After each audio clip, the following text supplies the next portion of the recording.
जामनेर तालुक्यातील ताज्या बातम्या व ठळक घडामोडींसाठी पाहत राहा JBN महाराष्ट्र।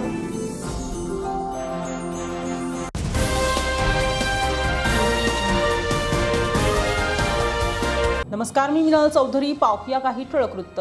जामनेर तालुक्यातील शेंदुर्णी येथे उभारण्यात आलेल्या शिवसृष्टी छत्रपती शिवाजी महाराजांच्या अश्वारूढ पुतळ्याच्या अनावरणासंदर्भात शेंदुर्णी नगरपंचायत या ठिकाणी महत्त्वपूर्ण बैठक पार पडली। या बैठकीत अखेर पुतळ्याचे अनावरण 14 मार्च रोजी सायंकाळी 6 वाजता करण्यात येणार असल्याचे सांगण्यात आले। यापूर्वी हा अनावरण सोहळा 3 मार्च रोजी होणार होता, मात्र काही कारणास्तव तो कार्यक्रम रद्द करण्यात आल्याने शिवभक्त आणि शिवसैनिकांमध्ये तीव्र नाराजी व्यक्त करण्यात आली होती। तसेच काही राजकीय शक्तींनी स्वार्थापोटी हा ऐतिहासिक कार्यक्रम रद्द केल्याचा आरोपही शिवसैनिकांनी केला होता। दरम्यान आता नव्याने निश्चित करण्यात आलेल्या 14 मार्चच्या अनावरण सोहळ्यासंदर्भात नियोजनाबाबत बैठकीत सविस्तर चर्चा करण्यात आली। तारीख 2 विषय संपवून टाका, करून टाका लोकार्पण। मग भाऊनी सांगितलं की मी मुंबई पोहोचतो आणि तुम्हाला सगळं व्यवस्थित समजून सांगतो किती तारीख किती वाजता मी येईल। मग काल दिवसभरात त्यांचा फोन लावला, आज आम्ही लावले शरद आम्ही सगळे होतो नगरसेवक। त्यांनी सांगितलं की मी 14 आणि 15 2 दिवस असं चाललं होतं। मग त्यांनी सांगितलं मी 14 तारखेला तुमच्याकडे 6 वाजता पोहोचतो। मग त्यांना आम्ही सांगितलं की शिवेंद्रराजे वगैरे सगळे तुम्ही आणा, मागचे जे आपले ठरले होते त्याप्रमाणे। त्यांना आम्ही विनंती केली, त्याप्रमाणे त्यांनी येण्याचं कबूल केलं आणि सगळ्या प्रकारच्या आता फॉर्मॅलिटी पूर्ण झाल्या, सगळ्या परवानगी आल्या आहेत। त्याच्यामुळे समजा असं शक्यच नाही, आता होणारच नाही। दुर्दैवाने काही ह्याही दिवशी घडलं तर आपण गाव लोक आणि आपली साधना वहिनी यांच्या हातून लोकार्पण आपण करून घेणार आहे। आता थांबणे नाही। मग काल आम्ही कार्यक्रमात होतो, बापू हे सगळे मला बोलले महाराज लोणंदकर बाबा, जळकेकर महाराज असे महाराज लोक आणून आपली हिंदू संस्कृती त्यांना बोलून घ्या। पण आता हा कार्यक्रम थांबणे नाही, आता होणार। आणि त्या कार्यक्रमाच्या संबंधित गैरसमज झाले, आम्ही सगळ्या प्रकारच्या दिलगिऱ्या व्यक्त केल्या, असू द्या, तो काही विषय नाही। पण आता कार्यक्रम महाराजांच्या आणि आपल्या गावाला शोभेल सिद्धू शेठ असा कार्यक्रम आपल्याला येणाऱ्या काळामध्ये 14 तारखेला करायचा आहे।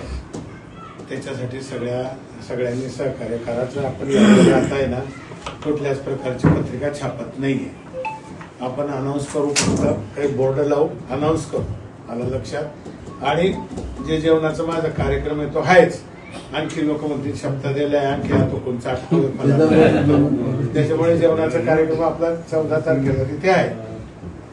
तिसरी गोष्ट अशी आहे, या सगळ्या नियोजनाच्या याच्यामध्ये प्रचंड आपल्याला मनुष्यबळ त्या ठिकाणी लागणार आहे।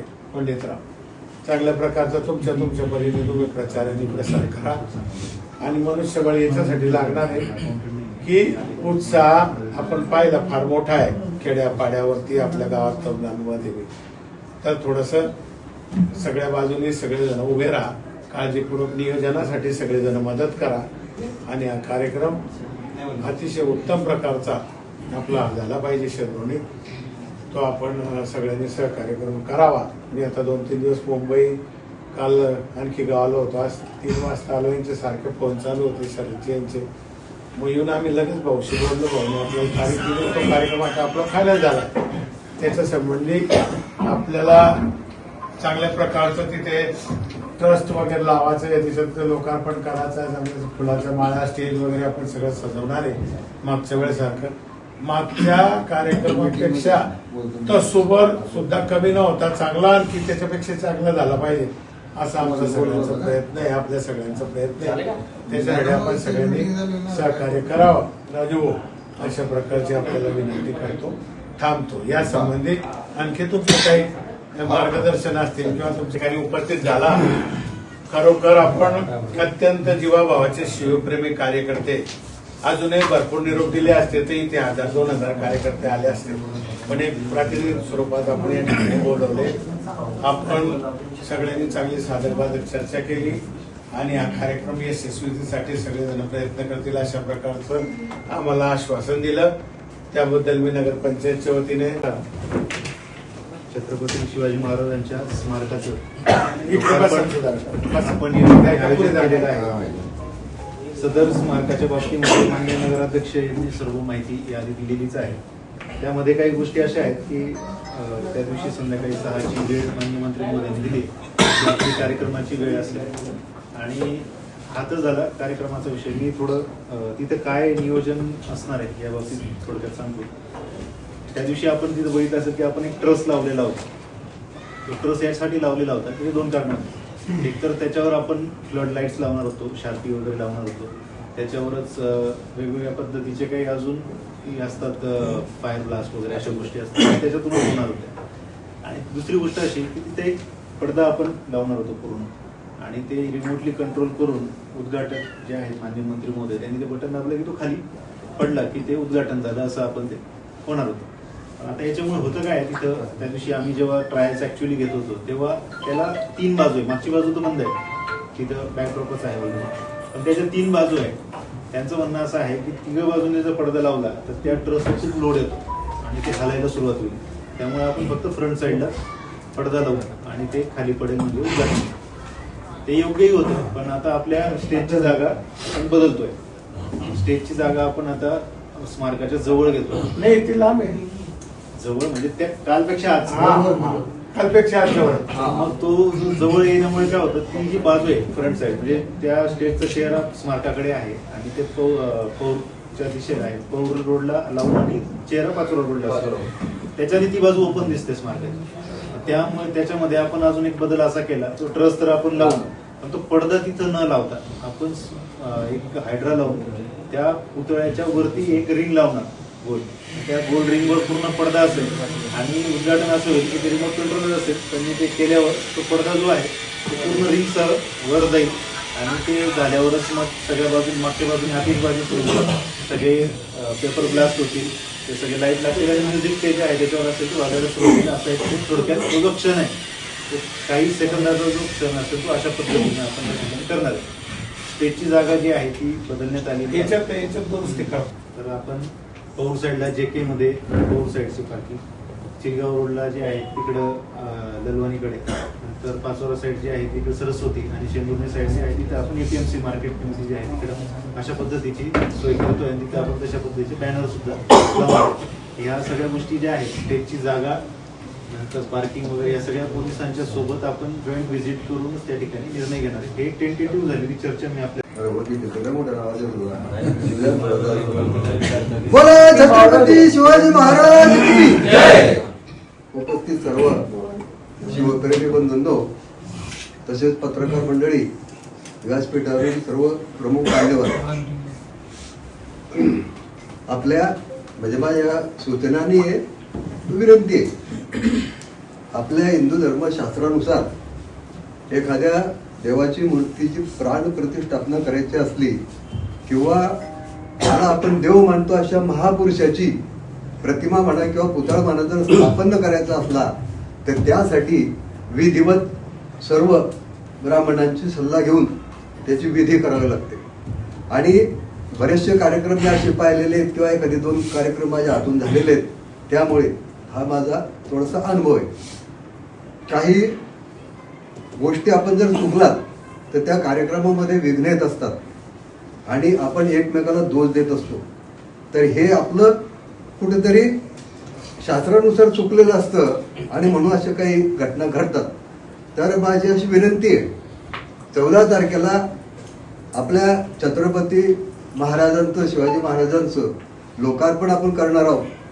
आता 52ची तारीख तर पक्की झाली आहे किंवा पर्याय जर काही झालं तर मग साधना महाजनताई, तर त्यांनाही थोडंसं कॉन्टॅक्टमध्ये राहा की त्या कुठे आहे भाऊन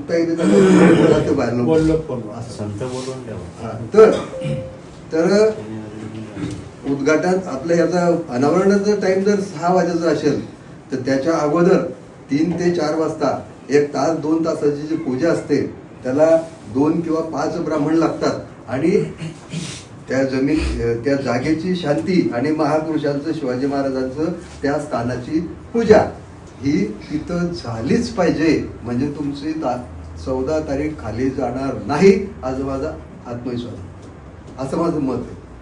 आणि हे झालंच पाहिजे. तुम्हाला 6 वाजेपर्यंत भरपूर वेळ आहे. कुलकर्णी डॉक्टर बरोबर आहे का? तुम्ही ब्राह्मणे म्हणून विचारतोय.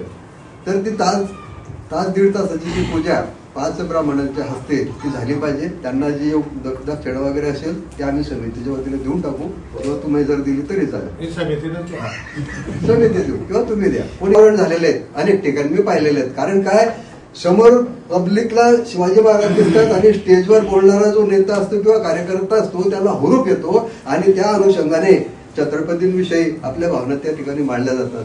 आणि तो झगमगाट स्टेज मीडियावाले आलेले जे लोक फोटो वगैरे काढतील ते फोकस त्या महाराजांवर पण देतील आणि नेत्यांवर पण देतील. आपण शिवाजी महाराजांचे समोरचे ते स्पेस सोडून अगर विरुद्ध बाजूला स्टेज टाकला, सगळे मीडियावाले फक्त तिकडे ते शिवेंद्रराजे किंवा जे स्टेजवर जे लोक असतील तिकडे फोकस मारतील, महाराजांचं महत्व इकडे कमी होते. तर सांगण्याचं तात्पर्य माझं म्हणजे कमी होऊन गेलं.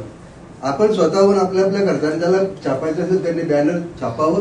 त्या दिवशी खूप मोठा उत्साह, गुढीपाडव्यासारखा उत्सव आपण त्या दिवशी साजरा करावा. प्रत्येक समाजाचे अध्यक्ष असतील, प्रत्येक समाजाचे मंडळ असतील, सगळ्यांनी तिथं कार्यकर्ते छत्रपतींचा जय जयकार करत त्या ठिकाणी यावं. आणि आपला हा 40 वर्षापासून जो आपला हा लढा चालू होता, अनेकांनी त्यासाठी योगदान दिलेलं आहे. आणि सगळ्यात मोठं योगदान केवळ आणि केवळ गिरीश भाऊंमुळे हे पुतळ्याचं काम आपल्या या गावामध्ये झालं असं मी मानतो. कारण एकाच वर्षामध्ये नगरपंचायतमध्ये कागदपत्र तयार करणं, कलेक्टर साहेबांकडनं त्याचा फॉलोअप घेणं, किंवा नंतर दालांकडे जाऊन ती जागा मिळवणं, या सगळ्या गोष्टी योगायोगाने सगळ्या घडत गेल्या. आणि काही कारणामुळे त्याला आपल्या तारखा 1, 2, 3 या बदलल्या गेल्या. हे काय कोणाला हौस राहत नाही. अचानक योगायोगाने त्या घटना घडल्या. त्या बाबतीमध्ये तो विषय आता आपण विसरायचा आहे. गेलं ते गेलं. आणि विशेष म्हणजे नगराध्यक्ष साहेबांनी 1 वेळा नाही 4 वेळा त्या विषयावर माफी मागितली. त्यामुळे तो विषय पुन्हा काढणं आपल्याला काही योग्य वाटत नाही. एवढा मोठा राजाचं आपल्या गावात आगमन झालं, इतकं मोठं भव्य उद्घाटन आपलं आता त्या दिवशी होणार आहे. सर्वांनी अगदी शांततेच्या मार्गाने आपल्या सगळ्या तरुण कार्यकर्त्यांना घेऊन आपले भगवे झेंडे नाचवत त्या ठिकाणी सभास्थळी यावं. आणि तिथं जो शाहीरचा कार्यक्रम आहे तो सकाळपासून सुरू ठेवा. एकाच्या उद्यापासून सुरू करा. ओके. या बातमी इथेच थांबूया. ताज्या अपडेट्ससाठी www.jbnmaharashtra.com आमच्या वेबसाईटला लॉग इन करा. तसेच यूट्यूबवरील आमचे व्हिडिओ पाहायला विसरू नका. आणि गुगल प्ले स्टोअरवरील JBN न्यूज ॲप डाउनलोड करून JBN महाराष्ट्र चॅनल लाईव्ह पहा. नमस्कार.